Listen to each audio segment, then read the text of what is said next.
আসসালামু আলাইকুম ভাইরা, আপনারা নিশ্চয়ই ভালো আছেন। ভাইরা, আমার ইউটিউব চ্যানেলে আপনাদেরকে স্বাগতম। আমি আমার চ্যানেলে নতুন নতুন ভিডিও দিয়ে থাকি। ভাইরা, এটা আমার বাস্তব অভিজ্ঞতা সম্পূর্ণ একটা চ্যানেল। কারণ বাস্তব অভিজ্ঞতা হলো, আমার একটা ছোট্ট ফার্ম আছে।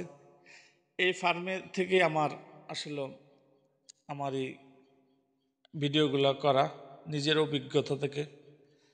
এই এই ভিডিওতে আপনাদের যদি কোনো উপকার হয় এই চ্যানেলের দ্বারা, তাহলে আমার সার্থকতা। প্রিয় ভাইয়েরা, আজকে আলোচনা করব বাচ্চা প্রসবের পরবর্তীতে বেড়াকে কতদিন পর প্রজনন করানো হয় এবং কতদিন পর বাচ্চা দেয়।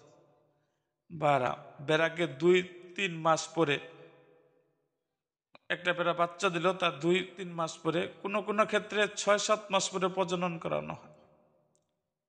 প্রতি 6 মাস পর পর বেড়া বাচ্চা দেয়। একটা বেড়া 6 মাস পরে পরে বাচ্চা দেয়। সেক্ষেত্রে বেড়ার প্রসব বিরতিকাল 7-8 মাস হতে পারে।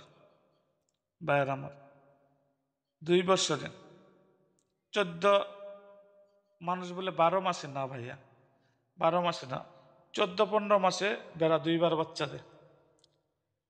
অনেকে বলে 6 মাস এরপরে পরে বাচ্চা দেয়। না ভাই, মাঝখানে যে গিফট গেল আপনার 1-2 মাস, সেটা কেরা ধরবো? 2 মাস পরে পরে 14 মাস পরে পরে আপনার একটা বেড়া বাচ্চা দেয়। আর ভাই, বেড়া পালন সম্বন্ধে কোনো কিছু যদি জানার আগ্রহ থাকে, অবশ্যই আমার কমেন্টে জানাবেন। আর আপনারা যদি নতুন হয়ে থাকেন, তাহলে আমার চ্যানেলটাকে অবশ্যই সাবস্ক্রাইব করুন এবং পাশে থাকা বেল আইকনটি বাজিয়ে দিন।